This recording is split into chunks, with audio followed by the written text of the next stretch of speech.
friends, today we are going to read Rich Dad Poor Dad. We are going to continue our page 4. So let's get started. I will see you at the end of the book. Bye.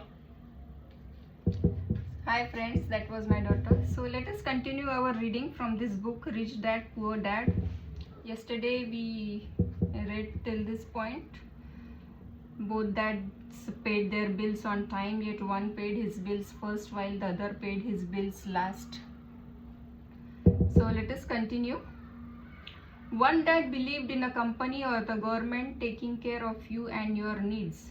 He was always concerned about pay raises, retirement plans, medical benefits, sick leave, vacation days, and other perks. He was impressed with two of his uncles who joined the military and earned a retirement and entitlement package for life after 20 years of active service. He loved the idea of medical benefits and PX privileges the military provided its retirees. He also loved the tenure system available through the university. The idea of job protection for life and job benefits seemed more important at times than the job. He would often say, I have worked hard for the government and I am entitled to these benefits. The other believed in total financial self-reliance. He spoke out against the entitlement mentality and how it created weak and financially needy people. He was empathetic about being financially competent. One dad struggled to save a few dollars.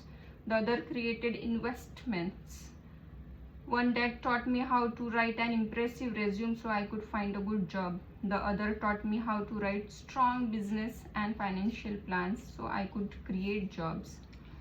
Being a product of two strong dads allowed me the luxury of observing the effects different thoughts have on one's life.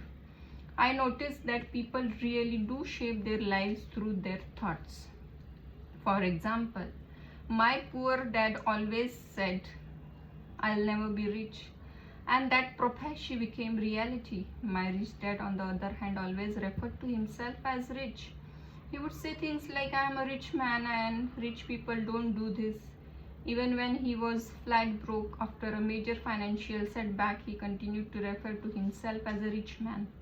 He would cover himself by saying there is a difference between being poor and being broke. Broke is temporary, poor is eternal. My poor dad would say, I'm not interested in money or money doesn't matter. My rich dad always said, money is power. But the power of our thoughts may never be measured or appreciated, but it became obvious to me as a young boy that it was important to be aware of my thoughts and how I expressed myself.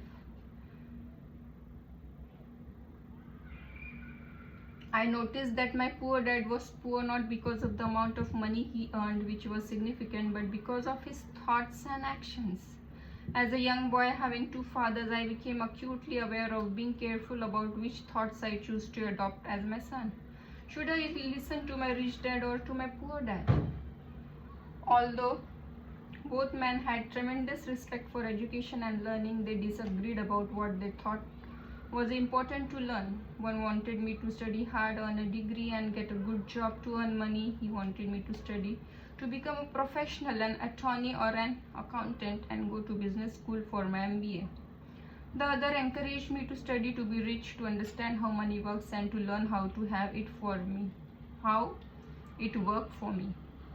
I don't work for money were words he would repeat over and over. Money works for me.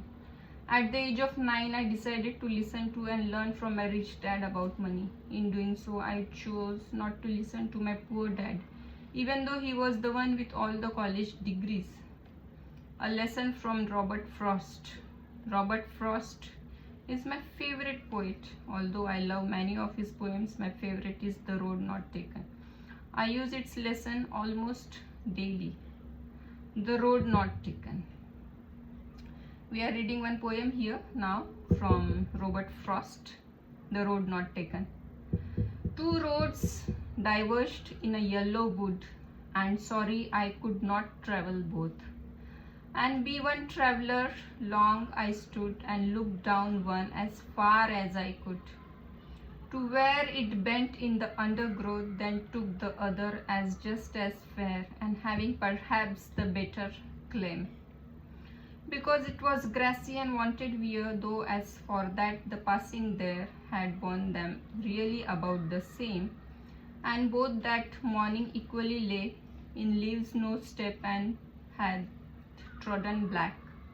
Oh, I kept the first for another day, yet knowing how way leads on to way.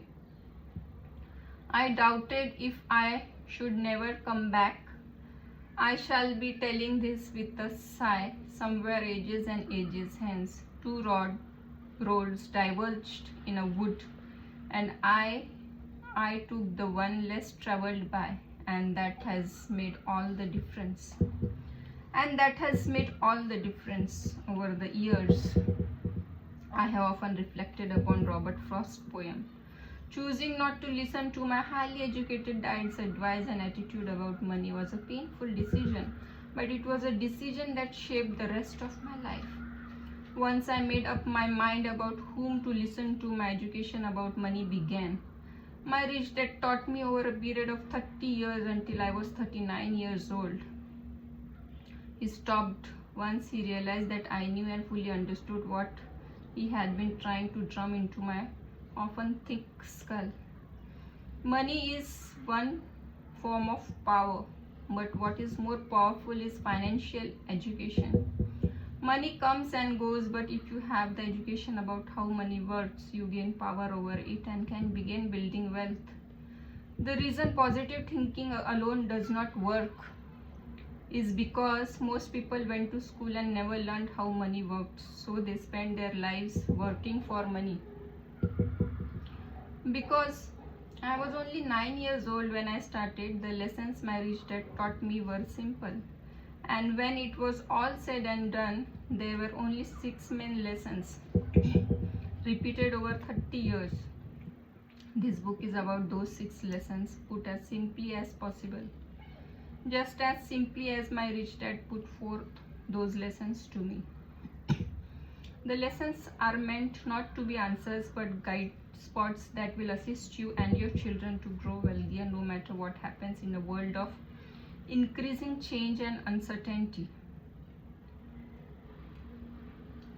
So friends, that was the introduction we have read till now, and tomorrow we'll be reading this chapter 1. Which you can see here, the rich don't work for money, chapter 1, that we'll start reading tomorrow. Till now we have read that how the author has described about his 2 fathers. One is rich dad and another is poor dad, and how both that things, and the author finally decides to choose the lessons from the rich dad, although the poor dad was much capable and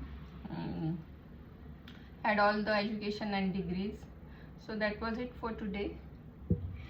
If you like my mom's video, please like, share or subscribe.